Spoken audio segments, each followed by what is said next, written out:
The following is a production of the University of North Carolina Wilmington Television through a grant to and in cooperation with South Carolina State University.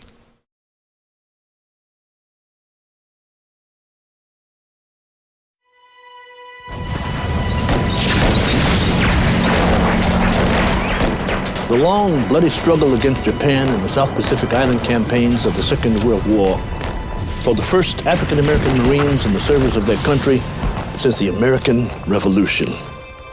They trained on these grounds and in these buildings here at Montford Point, a segregated training base constructed at Camp Lejeune, North Carolina. They were ordinary men who faced extraordinary challenges with determination and courage.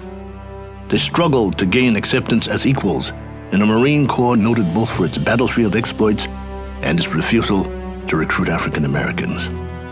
Out of that struggle emerged a unique group of men who hold a special place in the history of the Marine Corps and of the nation. I'm Gossett, Jr., and I am privileged to bring you their story. We're fighting the war against the bigotry at home. We're fighting the war against the bigotry overseas. The first thing that happened to me, the natives walked up to me and said, "Let me see your tail." The white Marines had told me that all black people had tails. We began to pull out the rifles, and we taken charge and secured the area. We had a group of white Marines, and they was very happy. And as they returned back, they asked them what happened. He said, "The Black Angels saved us." And I remember Jimmy so well because Jimmy was killed on Iwo Jima. When Jimmy lost his life, it probably had not been Jimmy, it would have been me, because Jimmy was only two feet off my right shoulder. And it's a sad commentary to even think or say that. I prayed that they would have a war. You know, I just wanted a change. I thought there was something that I should prove.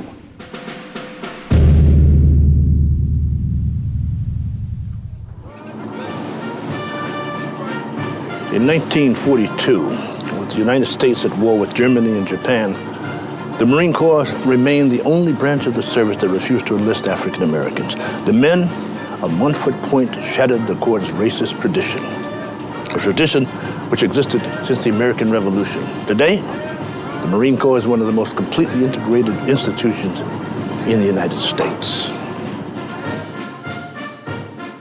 There were black Marines in the Revolutionary War. There were 3 black Marines.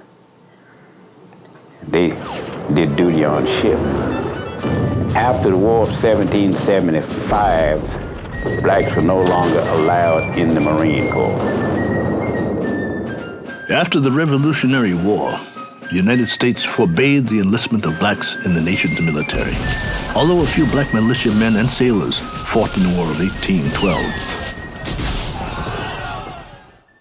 With the outbreak of the Civil War, military necessity changed that policy. 1862 saw the creation of the United States Colored Troops. And during the war, some 186,000 African Americans served in segregated Army units. Another 15,000 served in the Navy. After the Civil War, the United States Colored Troops fought in the Indian Wars on the western frontier, where black cavalry units gained fame as the Buffalo Soldiers. Black troops also fought in the Spanish-American War in 1898 in Cuba. Some were Theodore Roosevelt's Rough Riders, and in the Philippine insurrection of 1899 to 1901. My father was a Spanish-American War veteran. He fought with Teddy Roosevelt. His name was William Green Holtzclaw. Over 367,000 African Americans served during World War I. Although the Army placed almost 90% of its black troops in segregated service units. 10,000 African Americans served in the Navy, primarily in the mess and steward's branches.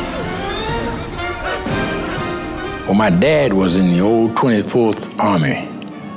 See, he was one of the old Army guys, retired from that. A powerful coalition of civil rights organizations, including the Brotherhood of Sleeping Car Porters, the NAACP, and the Urban League, forced the Marine Corps to abandon its policy of excluding African Americans. President Franklin D. Roosevelt resisted the demands, but on June 25th signed Executive Order number 8802. It forbade defense industries or the government to refuse employment on the grounds of race, creed, color, or national origin. In a bow to Southern congressmen, it allowed continual racial segregation. Major General Thomas Holcomb, Commandant of the Corps, voiced the Corps' continuing objection to black enlistments. I quote, "If it were a question on having a Marine Corps of 5,000 whites or 250,000 Negroes," he declared, "I'd rather have the whites," unquote.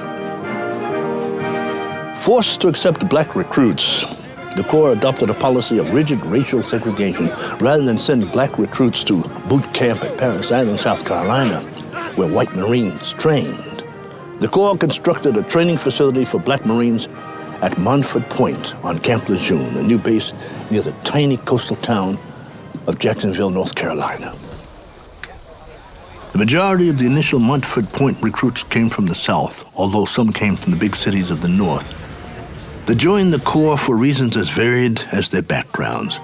Some, like David Dinkins, former mayor of New York City, saw the Corps' combat training as the best preparation for surviving the war. Patriotism, the desire to see action, and the appeal to the Corps' dress blue uniform motivated others to join. So you never gave a thought to not going. And so I said, well, and people were dying that you knew. So-and-so's big brother who lived across the street or around the corner. And I figured the way to stay alive is to be well-trained. And the way to be well-trained is to be a Marine. And so I tried to enlist in the Marine Corps. I joined the Marine Corps because I felt it was the proper thing to do, to be patriotic to my country. I felt that this is history in the making, and I felt that I wanted to be a part of it. Well, because the reputation of the Marines was known to be rough and ready, and my mother asked me why. I said, well, they're supposed to be first in battle and first back home, so I don't want to stay out too long. I joined the Marine Corps for two reasons. The dress blue uniform and the fact that they would see action. And I saw these uniforms, and I fell in love with those uniforms, and I told my two buddies, I said, look, man, don't you think that a black man would look good in those Marine Corps uniforms? Just look how it looks. It's got some red in it, it's got some blue, it's just beautiful. Some didn't enlist, but were drafted into the Corps. I didn't join the Marines selected me. I was in line being examined, and they had our records following us. And when I was going down the line, a fellow reached over and says, you come with me. Once enlisted, new Marines journeyed by train to small eastern North Carolina towns. Buses transported them to the final few miles to Jacksonville and Montford Point. For those who lived in the South, it was just another trip through a segregated society they understood. Although some hoped that becoming a Marine might bring a new measure of respect from the whites. See, my parents were from Carolina, and I had traveled the southern route a number of times by train or by auto. So actually, it was nothing strange, you know. I knew how the situation, I knew what to expect and whatnot, and we knew what the situation was, and so we governed ourselves accordingly. For those raised in the North, though they had heard about segregation, the train ride south delivered an abrupt, harsh, and unforgettable introduction to the reality of the Jim Crow South. I had to walk the train out in the yard someplace, about a mile away from the station, and walk, I think it was about 2 o'clock in the morning, walk along the tracks to the station. An African-American man swept over. He was sweeping, and he swept over to where I was. He looked at me, and he says, you have to move to the other side. So I went out the door, and as I went out the door, something said, look back. And I looked back, I looked over the station, the entrance to the station, and I saw a sign. It had to be about 3 feet in width and maybe 5 feet in length, and it said, for white only. Now, I'd heard about things like that. I don't know where. I can't, pinpoint the exact person that told me that they had signs like that this was the South, but I never experienced it. And that was the first time that the realization hit me that this was a different world, that these were different people. I'd never seen anything like them. The train pulled into Rocky Mount. The engine, along with our car, pulled way down the track. So we got off, and behind us were the coaches at all of the white passengers. And they, in turn, started into the train station and not paying attention to what we were doing. We were kind of following the crowd until this big cop comes up to us and says, where are you? And he said, where the hell you people think you're going? But he didn't say you people, he referred to us as niggers. He said, where are you going? And so we said, well, we're going in here to get something to eat. He says, well, you can't go in here, go around the side. So we weren't about to argue with him, and I was a long ways from home, so it was too far to run back, so I decided I would do what he said do. Got to Washington, D.C., they put us in a little straw coach, little straw bags. Wasn't nothing in there, and I got to fussing about it because what our paper said. And this old lady said, son, you across the Mason-Dixon line now. I said, I don't mean nothing, I'm with the government. She said, that don't mean a thing down here.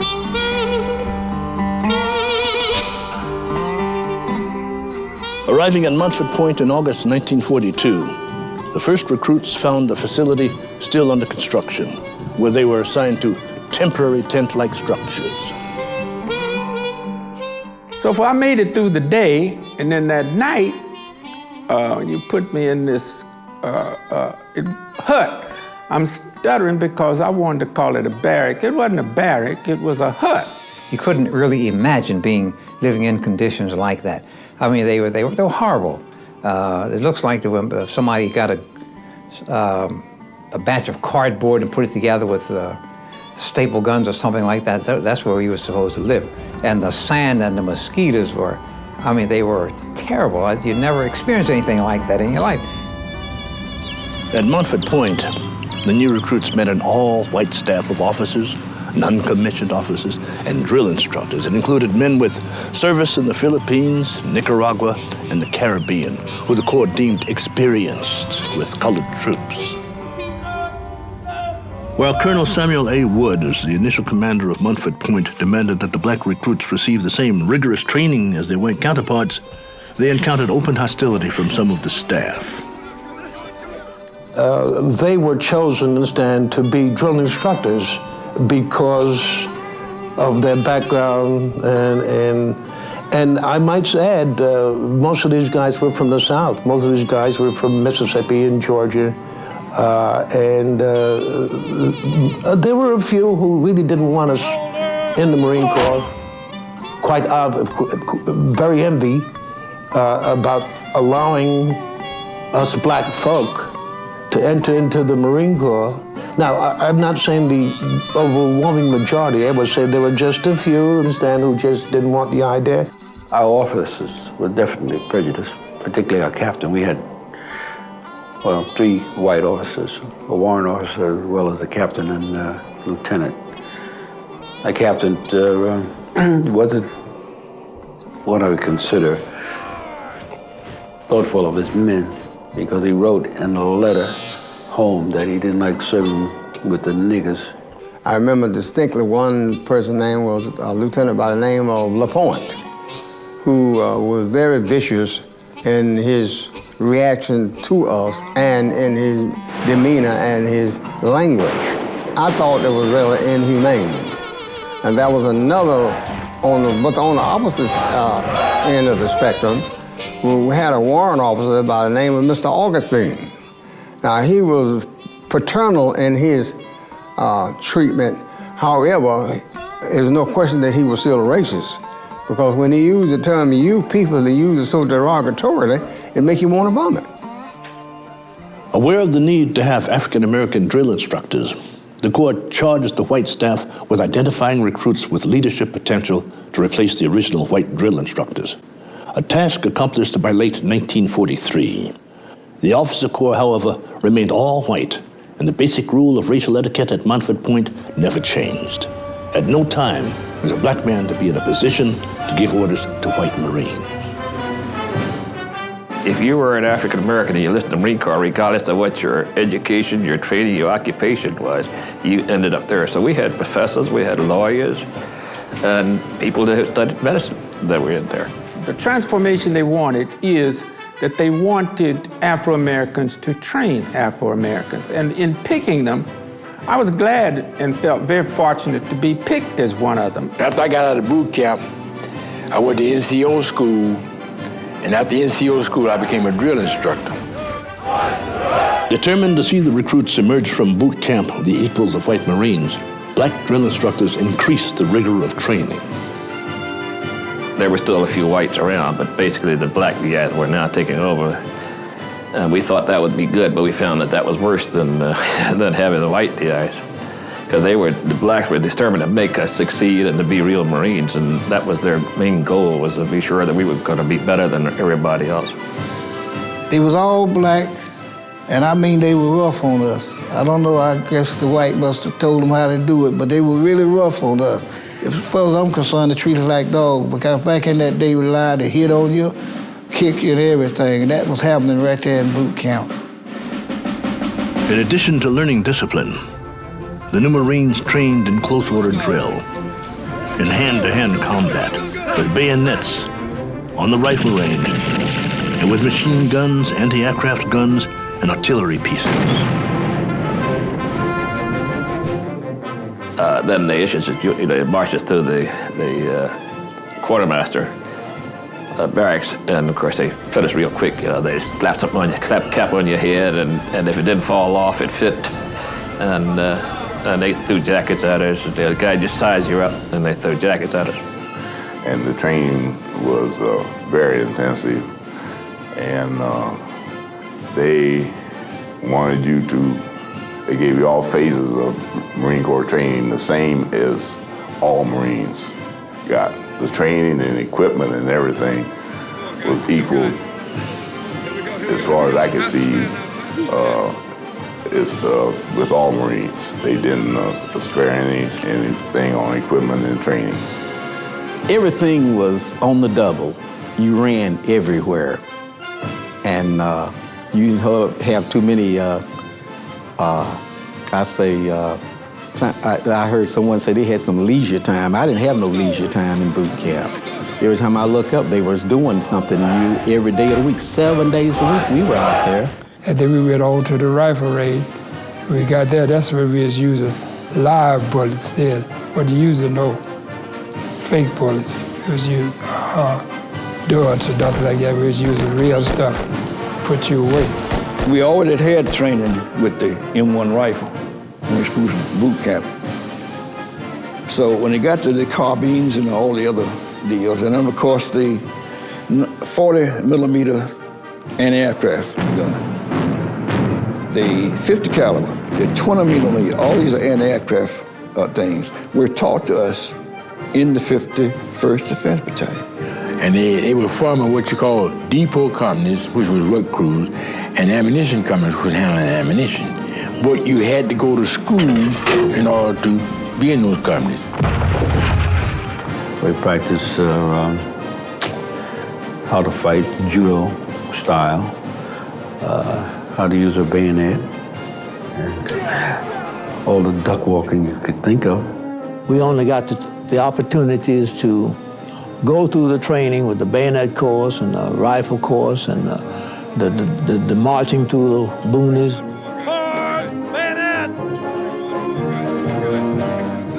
Montford Pointers understood that failure was not an option, that they had to prove themselves the equal of white Marines. As a result, a close camaraderie developed among them. They supported one another in their determination to become exemplary Marines. As far as the spirit's concerned, going through boot camp, I think most of the guys had a lot of high spirit. I believe all of the guys in my platoon were very enthusiastic and were determined to make it through, and I don't remember of any person in my platoon who did not actually participate and make it through all of the things that we needed to go through. It was more or less taken in a spirit of, this is what we've got to do, and we're going to do it. Nothing is going to stop us. And collectively, as a group, we got together and says, we don't want anyone to foul up here because we're the pioneers of this experiment, and if we make it, others can make it after us. Their determination, tenacity, and performance eventually earned Montford Point recruits the respect and admiration of some of their initial critics within the white officer corps and among white Marines. They relieved our original CO, Colonel Stevenson, and put in charge of Colonel Leggett, who told us, it's a disgrace to be seen with boys like you. I got boys like you working on my plantation down in South Carolina. They tell me you have no discipline, you don't know what you're doing, but by God, since I gotta be with you when I leave you, we're gonna see. And after almost that 2 years was up, and his tour of duty was halted, he had another parade and apologized for his initial statement and said, I want you to know, I didn't want to leave you. He said, but I want you to know, I've never served with a better bunch of men in all my life. This Afro-American Marine was sitting in a seat on the bus, and this white lady wanted to sit down, and being the Afro-American Marine being in the rear of the bus, where we all had to sit, the bus driver told the Marine he had to get up and give the lady the seat, and he refused. So then the bus driver said a few words to this young Marine, and went up to his front seat and came back with a wrench of some sort, like he was going to hit the kid. And a few white Marines on the bus warned the bus driver not to touch the guy, not to touch the Marine. In need of recreational opportunities and acceptance as Marines after the rigors of boot camp, the Montford Point Marines found few recreational opportunities and no acceptance as Marines outside the camp. Typical of the rural segregated South, Jacksonville presented a hostile environment for black Marines, as did other nearby southern towns. But segregation, hostility, the minute you left the camp to went to Jacksonville, that's when your problems started. It was hatred. You could see it on their faces, in their eyes. I mean, it was devastating. You take a kid, 17 years old, who had no background in that, and you subject him to something like that, you never forget it. I can never forget the hate, the anger, the rage those people had in their face. They didn't even know me. Well, just like one of our sergeants stopped a black girl to find out where the Western Union office was. And she told him when he come out, the police had him go to the car, rolled the window down, and made him stick his hand in there and roll the window up on him and beat him. Why? Because that was their girlfriend. Dusty, juke joints, whiskey joints, liquor joints, restaurants, all of them, and prostitution was rampant and all of that. And that's where we spent our liberty, on that street. And if we go out off the street, we were considered out of bounds. And so therefore we were confined to that one street. As a matter of fact, if you were caught across the track going uptown, you were put in jail. White police, white MPs, and black MPs. I got lost, and so 2 white policemen drove up and says, hey, you kind of lost, ain't you, there? And I said, yeah, I believe so, officer, instead of, yes, sir. So the one that was not driving jumped out of the car and bam, when I looked up, I was looking up at the stars and boy, did he curse me roundly and soundly. So then, you know, naturally I wouldn't do anything about it because he had his pistol. He only wanted an excuse to shoot me, certainly. Nor was the racial prejudice they encountered limited to the South. As they traveled westward and prepared to ship out to face the enemy, Montford Point Marines encountered continued racial prejudice from both fellow Marines and civilians. We ended up at Camp Elliott in right outside San Diego, I understand. The first day there, we went to the movie, open air movie, down in a ravine, and we're told, sorry, but you boys got to sit in the back. What do you mean? Well, that's the rule here. You boys have to sit in the back.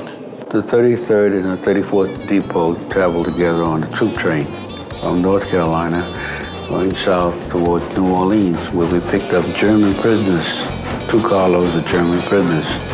I always say they look like Rommel's troop, big, tall, blonde Germans.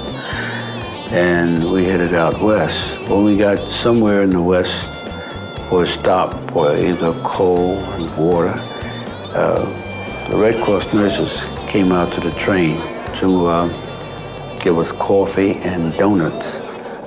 Our officer, our captain, who was white, he said, serve the Germans first. Our Red Cross nurses said, no, we'll serve our boys first. And I said to the first fellow who walked past me, I said, did you guys get your Coke? You men get your Coke? And I don't think he ever answered one way or the other. I knew he was disturbed about something, so I didn't say anything anymore to him. So finally, Jimmy stopped and he said to me, he said, Sarge, they wouldn't sell us any Coke. I said, what do you mean they wouldn't sell you any Coke? He said, no, there was a sign on the door, and the sign said, no Indians, Mexicans, niggers, or dogs allowed. More than 19,000 African Americans trained at Montford Point during World War II. Most hoped for combat and the opportunity to prove they deserved to be Marines. All of the early nearly 13,000 Montford Pointers assigned to duty overseas served in the Pacific Campaign against the Japanese, most never engaged the enemy. The 51st and 52nd Defense Battalions, the 2 combat units created at Montford Point, were assigned guard duty on islands secured by white troops. The men in their ranks felt skin color and determined their lack of combat assignments. We were out in the sea for a couple of days before they informed us where we were going. We were going down to a group of islands. We found out it was 750 miles north of Samoa. It was called the Lisi Islands.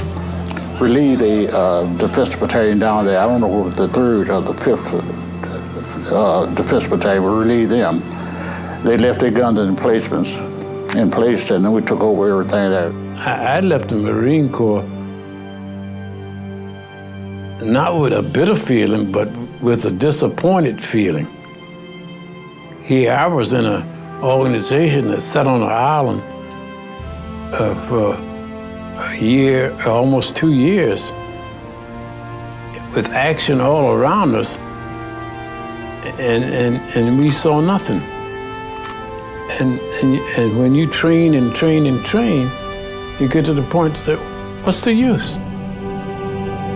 Ironically, as American forces fought their way northward along island chains leading toward the Japanese homeland, it was members of ammunition and depot companies who saw combat.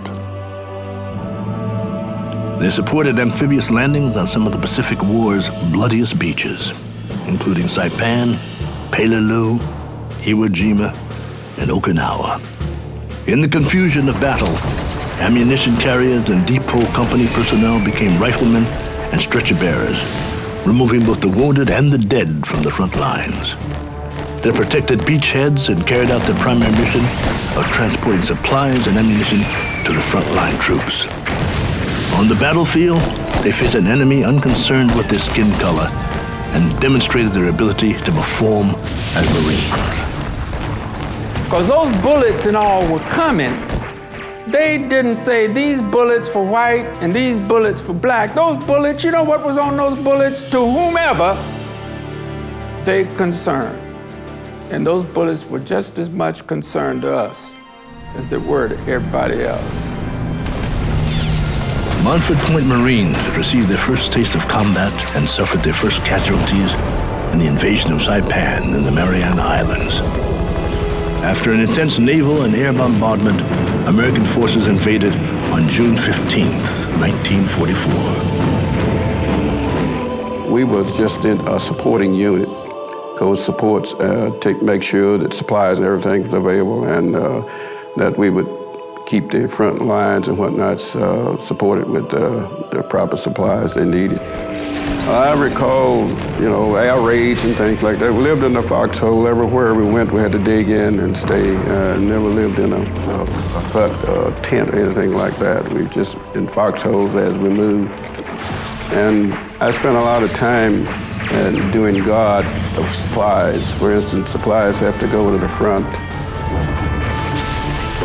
In what is perhaps the least known major battle of the Pacific Campaign, American forces stormed ashore in Peleliu in the Palau Islands on September 15, 1944. Montford Point Marines participated in the invasion as members of the 11th Depot Company and of the 7th Ammunition Company. You got to get in the barges and go in with your rifles and everything. The ammunition stuff doesn't take place until after you take the island and settle. My company, when we went in, we went with our rifles blazing. There's no secondhand nothing.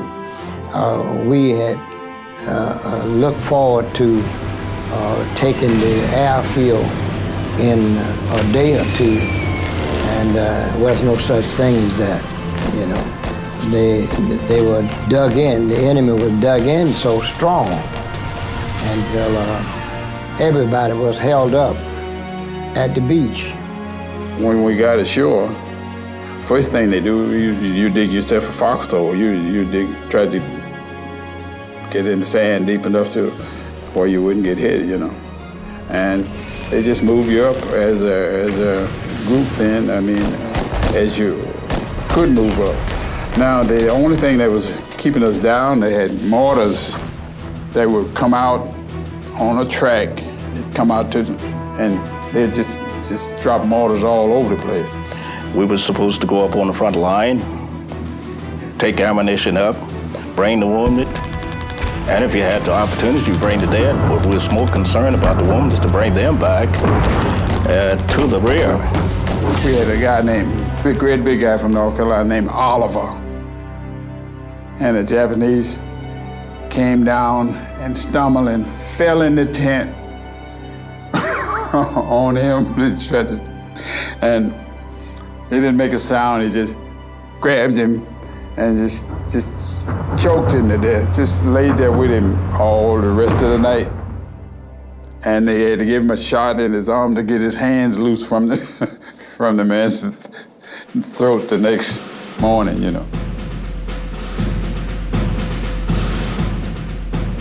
The all-Marine invasion force that shoved off on the supporting fleet and headed for the beaches of Iwo Jima on February 19, 1945, included Montford Point Marines. They too fought and died on the bloody sands of Iwo Jima. They too watched and cheered as the American flag was raised on Mount Suribachi to become an enduring symbol of American sacrifice and ultimate victory in the Pacific. As I say, when we got there, we could see early in the morning the bombing and strafing from the ships and from the aircraft. Flew a lot of these aircraft bombing the island and strafing the landing area. They were loading the assault troops. And they were circling in the water until 9 o'clock. And that's when the first wave would take off, heading to the beach.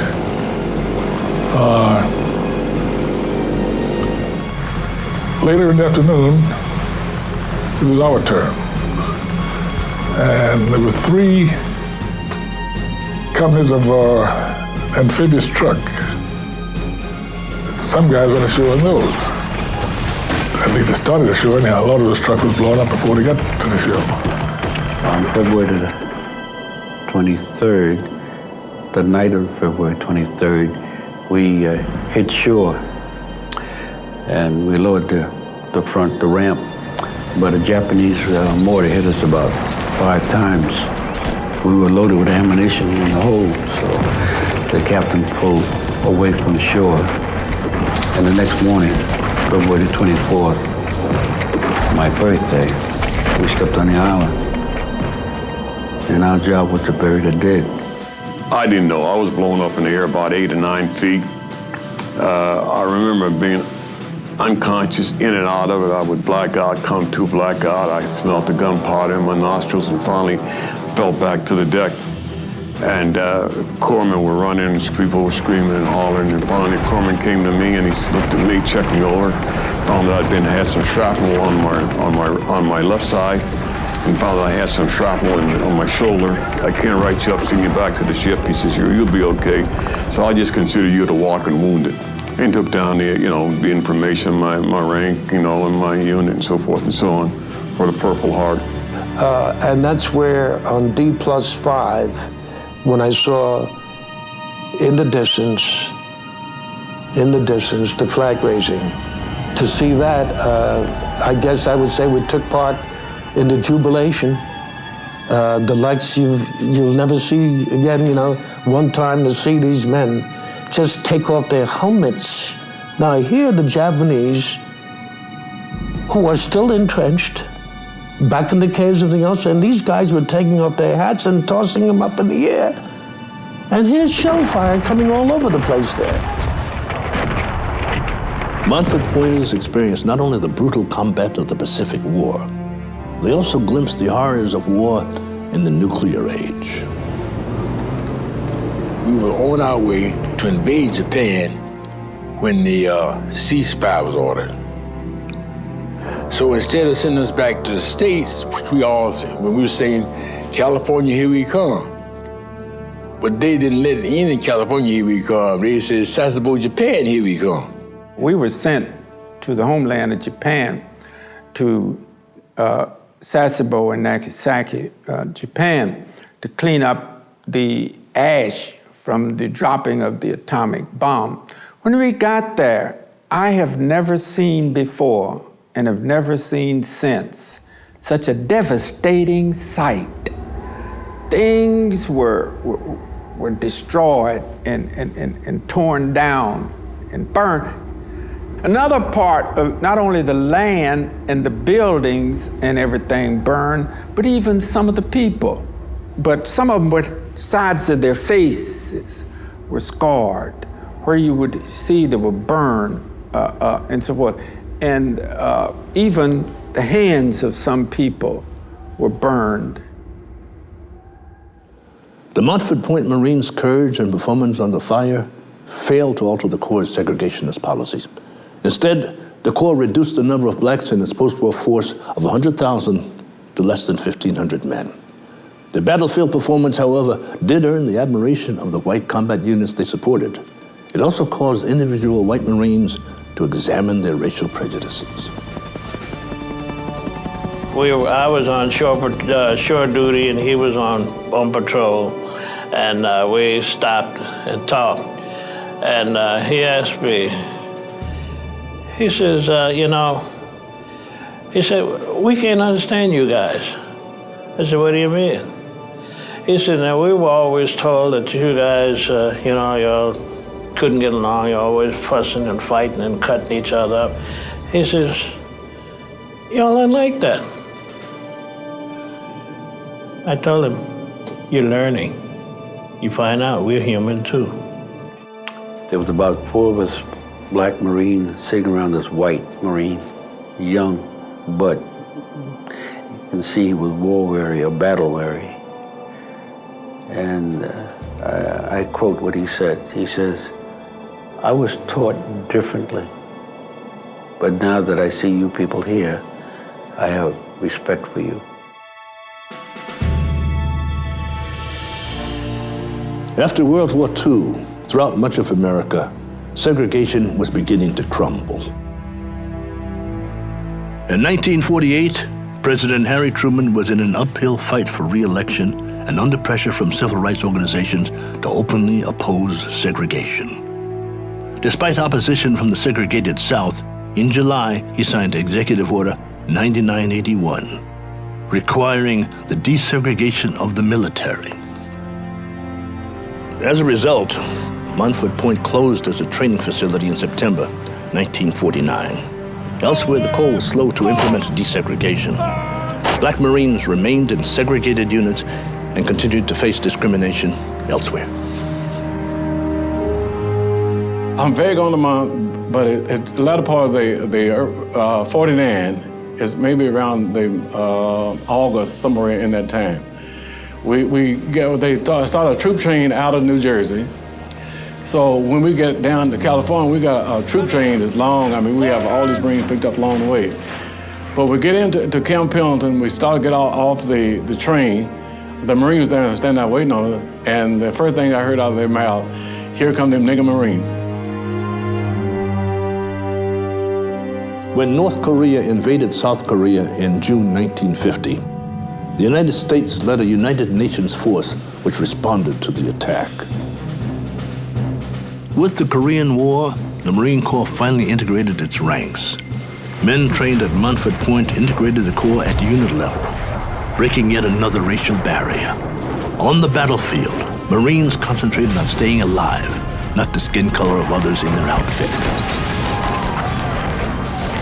So the racial problem wasn't over there. That, I know I was black, but that's all. Okay, but the fighting part was the problem, and we had to survive. I mean, we had to survive, and I used to lay there when I got back off patrol and meditate on how I was gonna get through that day or that night. On September 15th, 1950, General Douglas MacArthur launched an offensive against the invading North Koreans with an amphibious landing at Incheon, a harbor town in South Korea's west coast. For the first time, men trained at Montford Point stormed ashore as frontline troops in an integrated Marine invasion force. The first thing popped in my mind is now looking, the Marines ahead of us. We went in on, I think, about the 13th wave. The ones before us, a lot of those guys were killed, and those bodies were just stacked up. You see these guys getting killed. But the strange thing about it, you really don't think about dying. I mean, your job now becomes survival. And we landed and moved up and supported the 5th and the 1st Marines, securing and taking of Sewell, surrounding Sewell, and all the way up to the 38th parallel. My job at that time was 3.5 rockets and flamethrowers, in which we didn't use the flamethrowers too much, but rockets we used. I was a rocket launcher, rocket man. We were chasing some Chinese through the mountain area, and we set up that night for camp, and they walked right in, a battalion of Chinese walked into our company. And and this night it was a lot of heroic things going on, I suppose if you would call it that, whether we had to fight them off in order to survive. Montford Point Marines fought in the Chosin Reservoir Campaign, one of the most brutal in Marine Corps history. In late October 1950, hundreds of thousands of Chinese soldiers stormed across the Yellow River into North Korea, overrunning American positions and forcing a general retreat. Fighting in the bitter cold, American troops sustained heavy casualties as they successfully broke through enemy lines to rejoin Allied forces. And we were near the reservoir when the Chinese crossed over. And that's where the Chinese entered the war during that particular period. I never will forget, I mean, it wasn't nothing easy, it wasn't nothing wonderful. It's cold all the time, freezing to death. and all that. I didn't see nothing good about it, but I was there, so to speak. But those Chinese came across in thousands, and thousands, and thousands, and thousands. But at that time, they had us around completely cut off. Now, it's about 30-something below zero. When they finally got us out of there, what they kept asking me over and over again, how your feet feel? As long as you have feel in your feet, you pretty well okay. But when your feeling disappear, then that means you're frozen. So when they got ready to take me out, I said, I'm okay, I don't have feeling at all. They said, you and we won't, because we know what's happened to you, your feet are frozen. When they took my boot off, it was frozen. And the boot came off and part of my foot came off with it. So that's where I lost all my toes.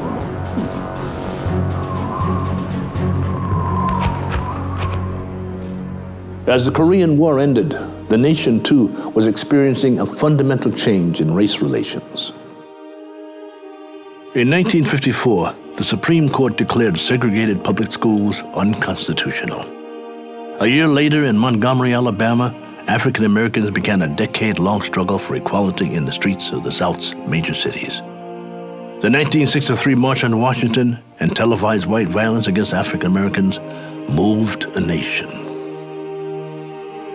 In 1964, Congress passed the Civil Rights Act, finally outlawing segregation in the United States. While racism continued to haunt both the nation and the Corps, legal segregation was dead, and the Marines of Montford Point had helped to kill it.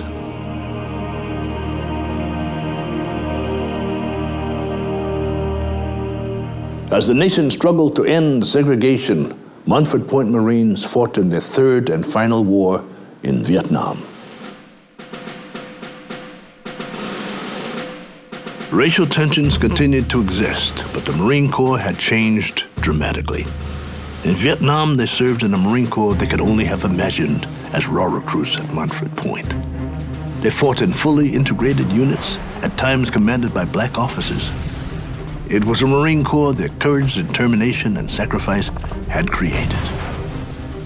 Vietnam, I lost a lot of troops in Vietnam. Went in personnel, taking over personnel officer in the battalion. The job there was casualty reporting and so forth. You do the casualty report there. We wrote our condolence letters, proofread the condolence letters. We also had to, my job was also, that saddest job was you had to go to the morgue and identify a lot of bodies. And the black bags, this was a sad type of duty. It wasn't nothing proud, we wasn't nothing happy about it. During my second tour in Vietnam, I was a designated crew chief on the transport helicopter.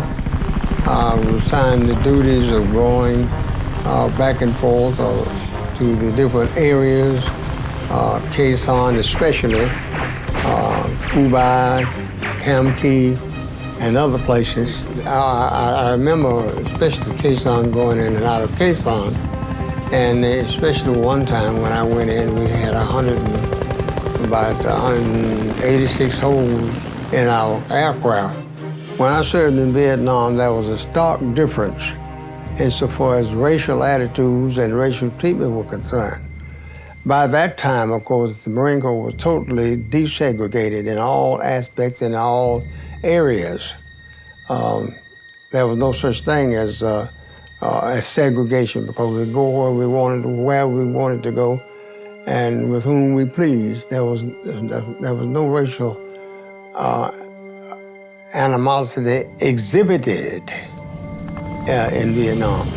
Maybe an occasion, maybe when a guy might have too much to drink, he would resort to racial epithets and racial slurs and racial remarks. We were all Marines, we were all buddies, we were all looking out for one another. For the men of Montford Point, the memories of their experiences together are deeply personal, powerful, and unforgettable.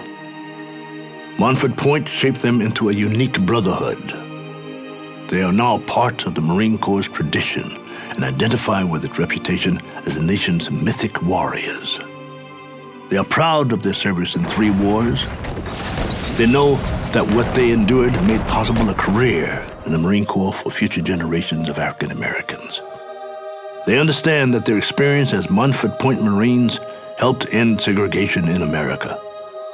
Whether they remained in the Corps or returned to civilian life, Montford Point shaped their character and careers.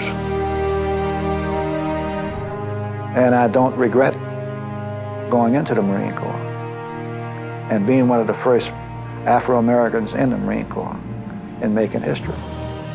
It wasn't easy. And we had problems.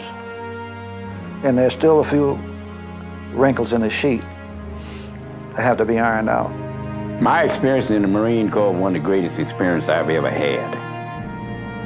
I think the Marine Corps did a lot for me because it was tough, and being a black Marine was even tougher.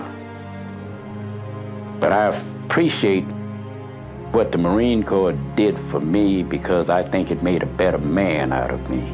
Well, in 1943, when I saw a black with one stripe on, well, I felt great. But when I saw all that brass, the generals and the colonels and the majors and all, I cried. And I each day, I tell my young people as I walk around, I paid for the things that you are going to hear, receiving today, and the opportunities you have. So you don't have to go out here doing what I did in the Marine Corps, wishing for war to prove to someone that you can make a change, that you can do the same thing that everyone else can do. You don't have to take the abuse or sit on the back of a bus or to go into Jacksonville or any other place in the world. We don't have to do that anymore. And I tell them, you don't have to prove. I've already gone through this, and you don't have to prove anything to anybody in the world.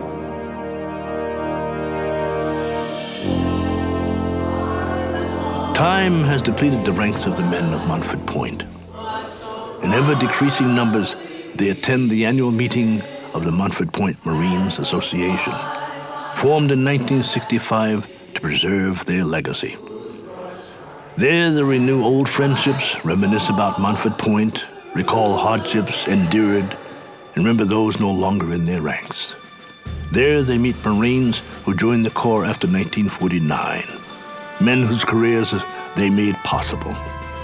Those who came after them, the original Montford Pointers, are legends, honored, respected, and admired. The men of Montford Point remind us of the determination, courage, and sacrifice required to secure the blessings of liberty and equality for all Americans. They are aware of their unique place in the nation's history, and they remain proud to have been Montford Point Marines.